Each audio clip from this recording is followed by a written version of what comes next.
changing the chemical characteristic of the soil through inorganic means is completely unaffordable. And the fertilizer subsidies that the Zambian government is spending its money on are literally worse than useless. I have a friend in Zambia who's actually the calculation. If they took all of the money that this fertilizer subsidy cost and put it in the form of $1 bills in a big pile and burned it, it would be better for Zambia. Why? Because it creates less greenhouse gases than the fertilizer that's being applied now, most of which is simply turning into ammonia and nitrous oxides. Now, it seems obvious to people like you and me, but good luck getting that through the thick head of the politicians who are directing the fertilizer program. And why is it so difficult? Because, of course, you can control it politically. You can buy votes with it. And that is why, across most of Africa, fertilizer subsidies will be the first request that an agricultural ministry will make to a donor program. Now, on top of that, Africa is absolutely humongous. You know, and know you guys are Americans. Most of you are Americans, and America likes to think itself as being on top of the world. But frankly, you're just the size of the Sahel, you know, with a little bit of Libya thrown in. Africa is as big as the US, as India, as China, and as the European Union put together. But its GDP is tiny, its infrastructure is tiny, its ability to train its people is tiny, its ability to support its farmers is tiny. So where will that soil fertility come from? Well, from trees, of course. Because once you start adding trees to landscape, you get all sorts of benefits that we're going to look at now. Now, is this just some kind of weird thing that a bunch of scientists in Nairobi are picking up? No. Now, with satellite imagery, you can actually make a difference between trees in forests and trees on farm. And if you look at this chart, which shows trees on farms, you'll notice that the distribution of those trees on farms is almost identical to the distribution of human populations on this planet.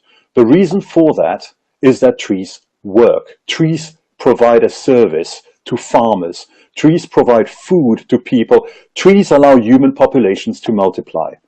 And the prevalence of trees on farms, the more we look, the more we find it's large. This is a report that came out a couple of years ago, done by a bunch of our scientists, and they found that at least 43% of all agricultural lands around the world had at least 10% tree cover.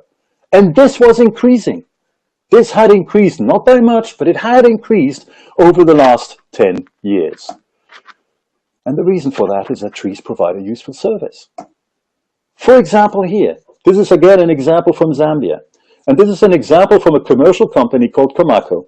And what they did is they tested in four different soil types, they tested conservation agriculture with Gliricidia, which is a fertilizer tree, a leguminous tree that fixes nitrogen.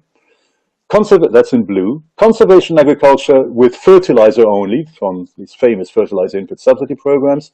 And in green, conservation agriculture only. And what you find is that the fertilizer tree is about as effective as the fertilizer and far more effective than doing nothing. But unlike the fertilizer, it doesn't cost money. Unlike the fertilizer, it doesn't generate nitrous oxides or ammonia. Unlike the fertilizer, it doesn't need trucks to be carried to a place. All it needs is seeds to be planted amongst your maize. That's why agroforestry is universal. You find it in Nicaragua. Here you have an example of coffee which is grown on the timber plantation. You find it in Russia and Central Asia. If you ever fly from Europe to India or to China or to Central Asia, when you fly across the Ukraine, southern Russia and Kazakhstan and you look out the window, this is what you see. Thousands of miles of windbreaks surrounding these fields. And there's wonderful research work that was done in the former Soviet Union. It's all in Russian, sadly, but I saw it at the University of Tashkent in Uzbekistan, which shows that those windbreaks alone increase the productivity of wheat by about 15%. That's why the Soviets had them anywhere. But like so many things that disappeared at the end of the Soviet Union, these systems are becoming abandoned now as well. In Uganda, here's a system of bananas, of coffees, and of vanillas.